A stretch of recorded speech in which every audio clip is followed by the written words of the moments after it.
This is the Wonderful People Horror Stories Podcast.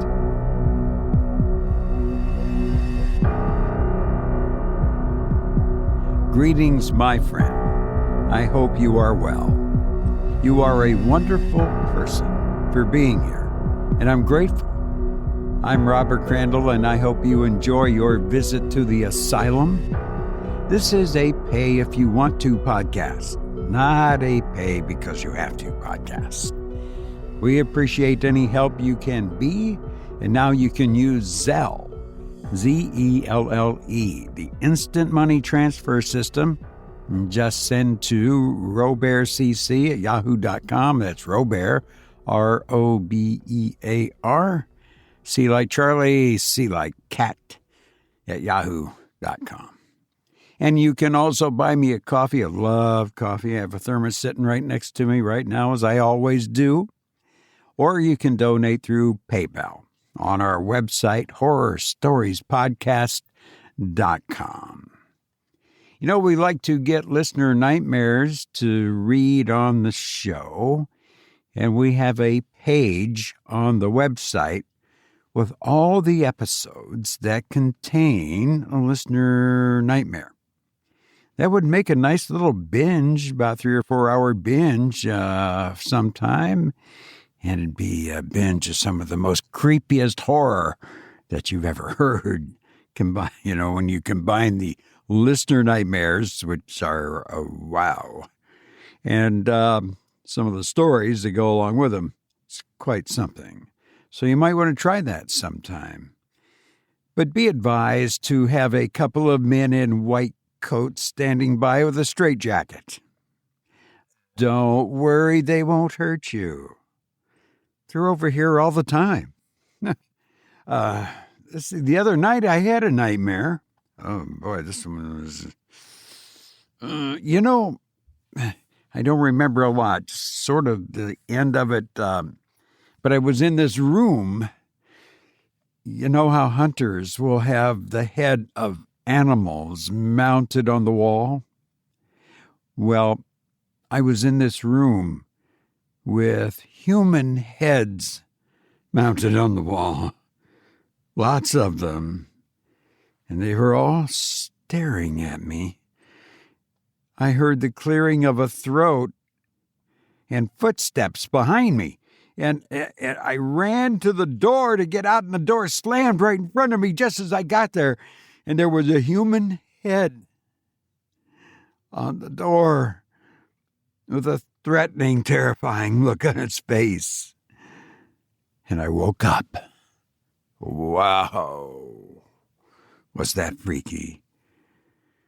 So, if you've had anything like that, any kind of nightmare, or just some strange thing that may have happened that you can't explain, send it to myhorribledream@gmail.com.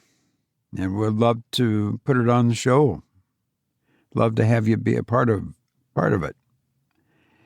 And now, for our feature story, a creepy story from H.P. Lovecraft, titled The Unnamable.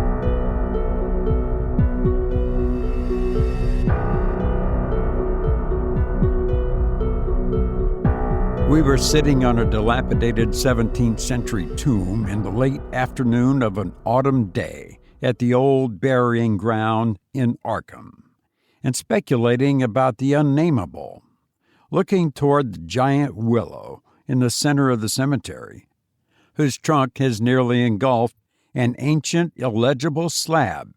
I had made a fantastic remark about the spectral and unmentionable nourishment which the colossal roots must be sucking in from the hoary, charnel earth, when my friend chided me for such nonsense and told me that since no interments had occurred there in over a century, nothing could possibly exist to nourish the tree in other than an ordinary manner.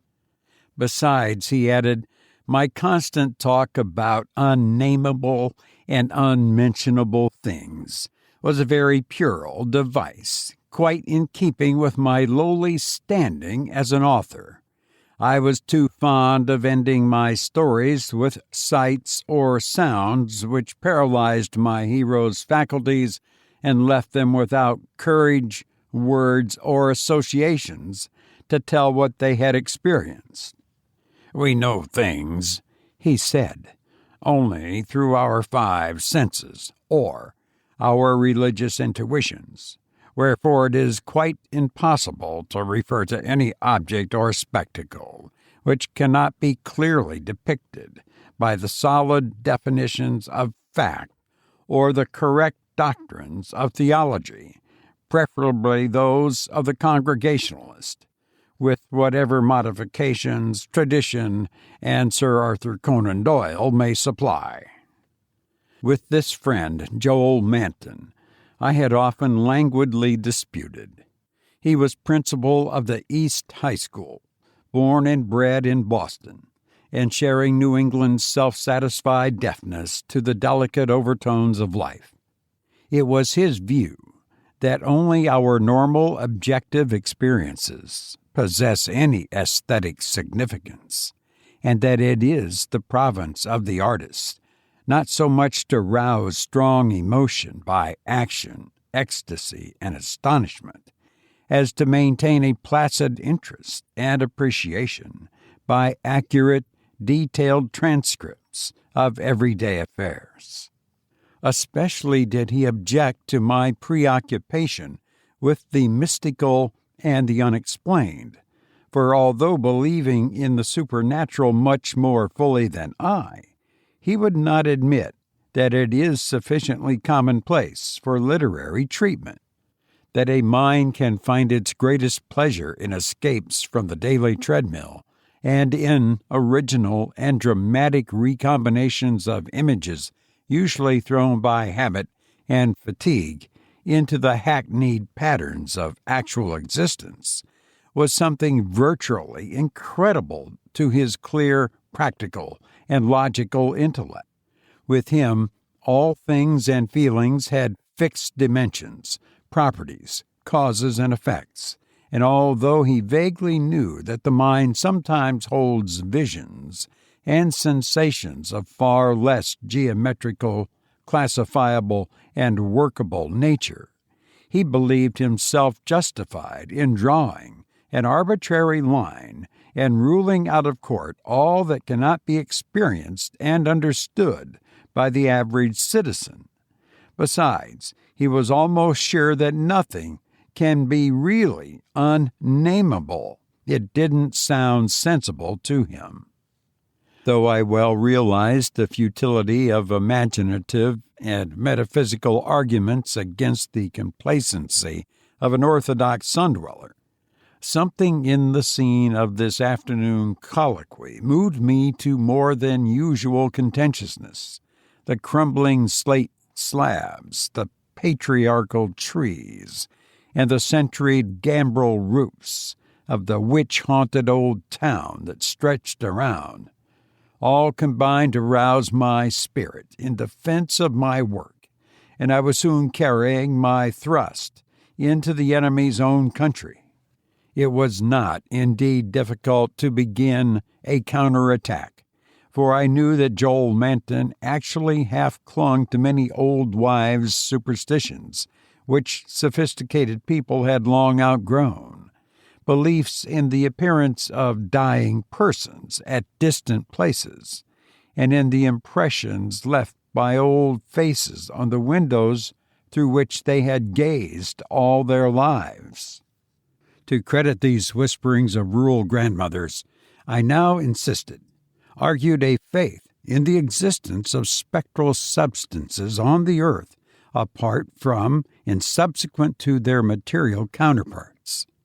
It argued a compatibility of believing in phenomena beyond all normal notions, for if a dead man can transmit his visible or tangible image halfway across the world, or down the stretch of the centuries, how can it be absurd to suppose that the deserted houses are full of queer sentiment things, or that old graveyards teem with the terrible, unbodied intelligence of generations, and sent spirit, in order to cause all the manifestations attributed to it, cannot be limited by any of the laws of matter.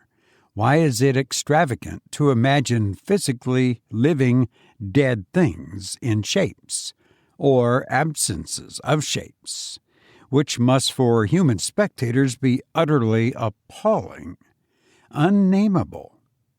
Common sense, in reflecting on these subjects, I assured my friend with some warmth, is merely a stupid absence of imagination and mental flexibility.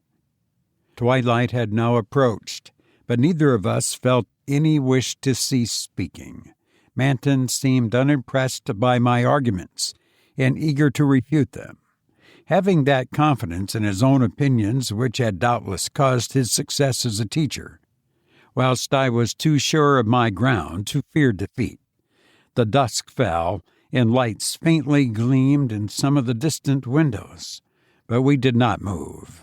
Our seat on the tomb was very comfortable, and I knew that my prosaic friend would not mind the cavernous rift in the ancient, root-disturbed brickwork close behind us, or the utter blackness of the spot brought by the intervention of a tottering, deserted 17th-century house between us and the nearest lighted road.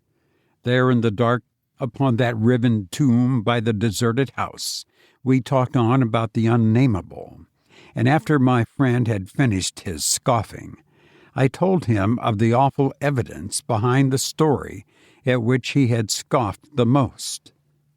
My tale had been called The Attic Window, and appeared in the January 1922 issue of Whispers. In a good many places, especially in the South and the Pacific Coast, they took the magazines off the stands at the complaints of silly milksops. But New England didn't get the thrill and merely shrugged its shoulders at my extravagance. The thing, it was averred, was biologically impossible to start with, merely another of those crazy country mutterings which Cotton Mather had been gullible enough to dump into his chaotic Magnalia Christi Americana, and so poorly authenticated that even he had not ventured to name the locality where the horror occurred. And as to the way I amplified the bare jotting of the old mystic, that was quite impossible and characteristic of a flighty and notional scribbler. Mather had indeed told of the thing as being born, but nobody but a cheap sensationalist would think of having it grow up, look into people's windows at night, and be hidden in the attic of a house, in flesh and in spirit, till someone saw it at the window centuries later and couldn't describe what it was that turned his hair gray. All this was flagrant trashiness, and my friend Manton was not slow to insist on that fact. Then I told him what I had found in an old diary kept between 1706 and 1723, unearthed among many family papers, not a mile from where we were sitting. That and the certain reality of the scars on my ancestors' chest and back, which the diary described. I told him, too, of the fears of others in that region, and how they were whispered down for generations, and how no mythical madness came to the boy who in 1793 entered an abandoned house to examine certain traces suspected to be there. It had been an eldritch thing. No wonder sensitive students shudder at the Puritan age in Massachusetts. So little is known of what went on beneath the surface, so little, yet such a ghastly festering as it bubbles up putrescently in the occasional ghoulish glimpses. The witchcraft terror is a horrible ray of light on what was stewing in men's crushed brains, but even that is a trifle. There was no beauty, no freedom. We can see that from the architectural and household remains, and the poisonous sermons of the cramped divines. and inside that rusted iron straitjacket lurked gibbering hideousness, perversion, and diabolism. Here truly was the hypotheosis of the unnamable. Cotton Mather, in that demoniac's sixth book, which no one should read after dark, minced no words as he flung forth his anathema, stern as a Jewish prophet, and laconically unamazed, as none since his day could be. He told of the beast that had brought forth what was more than beast, but less than man, the thing with the blemished eye, and of the screaming drunken wretch that they hanged for having such an eye. This much he badly told, yet without a hint of what came after. Perhaps he did not know, or perhaps knew and did not dare tell. Others knew, but did not dare tell. There is no public hint of why they whispered about the lock on the door to the attic stairs in the house of a childless, broken, embittered old man who had put up a blank slate slab by an avoided grave, although one may trace enough evasive legends to curdle the thinnest blood. It is all in that ancestral diary I found, all the hushed innuendos and furtive tales of things with a blemished eye seen at windows in the night, or in deserted meadows near the woods. Something had caught my ancestor on a dark valley road, leaving him with marks of horns on his chest and ape-like claws on his back.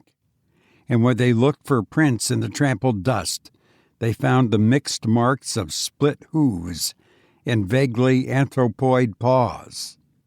Once a post-writer said he saw an old man chasing and calling to a frightful, loping, nameless thing on Meadow Hill in the thinly moonlit hours before dawn, and many believed him. Certainly there was strange talk one night in 1710, when the childless, broken old man was buried in the crypt behind his own house, in sight of the blank slate slab. They never unlocked the attic door, but left the whole house as it was, dreaded and deserted. When noises came from it, they whispered and shivered and hoped that the lock on the attic door was strong. Then they stopped hoping when the horror occurred at the parsonage, leaving not a soul alive or in one piece. With the years, the legends take on a spectral character. I suppose the thing, if it was a living thing, must have died. The memory had lingered on hideously, all the more hideous because it was so secret. During this narration, my friend Manton had become very silent, and I saw that my words had impressed him. He did not laugh as I paused, but asked quite seriously about the boy who went mad in 1793, and who had presumably been hero of my fiction. I told him why the boy had gone to that shunned, deserted house, and remarked that he ought to be interested, since he believed that the windows retained latent images of those who had sat at them. The boy had gone to look at the windows of that horrible attic because of tales of things seen behind them, and had come back screaming maniacally. Manton remained thoughtful as I said this, but gradually reverted to his analytical mood. He granted for the sake of argument that some unnatural monster had really existed, but reminded me that even the most morbid perversion of nature need not be unnamable or scientifically indescribable. I admired his clearness and persistence, and added some further revelations I had collected among the old people. Those later spectral legends I made plain related to monstrous apparitions more frightful than anything organic could be, apparitions of gigantic bestial forms, sometimes visible and sometimes only tangible, which floated about on moonless nights and haunted the old house, the crypt behind it, and the grave where a sapling had sprouted beside an illegible slab. Whether or not such apparitions had ever gored or smothered people to death, as told in uncorroborated traditions, they had produced a strong and consistent impression, and were yet darkly feared by the aged natives, though largely forgotten by the last 2 generations, perhaps dying for lack of being thought about.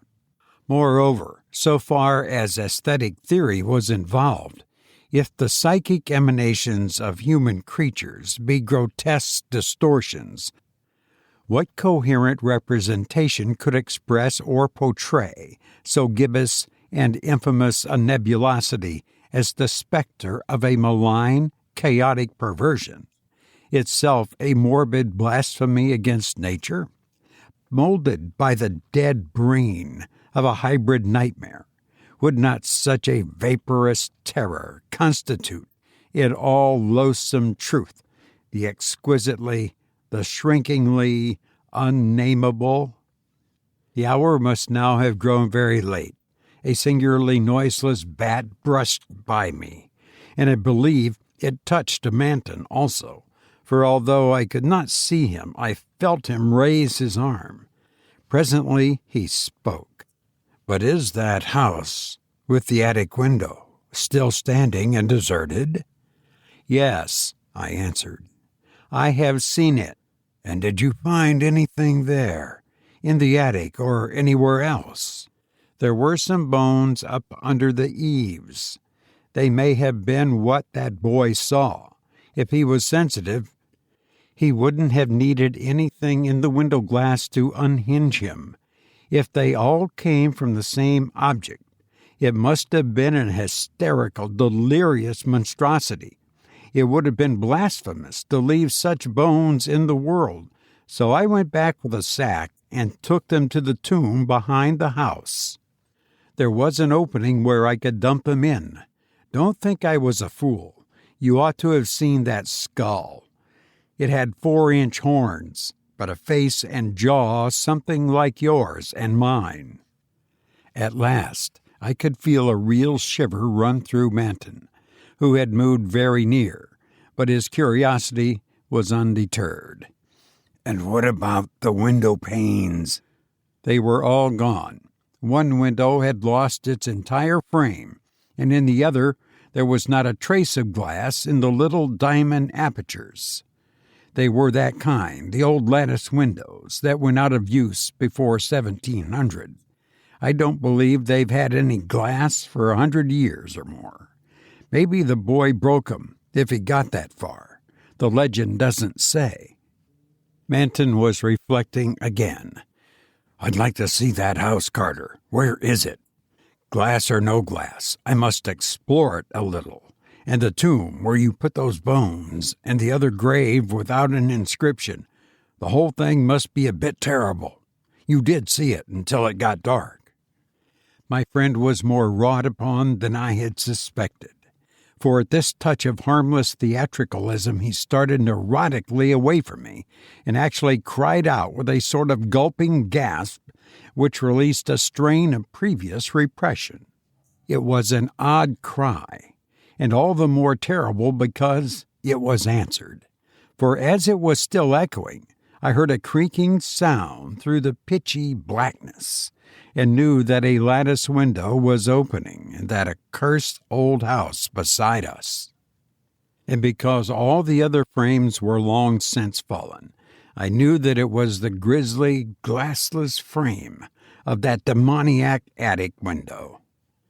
Then came a noxious rush of noisome, frigid air from that same dreaded direction, followed by a piercing shriek just beside me on that shocking rift tomb of man and monster. In another instant I was knocked from my gruesome bench by the devilish threshing of some unseen entity of titanic size but undetermined nature, knocked sprawling on the root-clutched mold of that abhorrent graveyard, while from the tomb came such a stifled uproar of gasping and wearing that my fancy peopled the rayless gloom with Miltonic legions of the misshapen damned.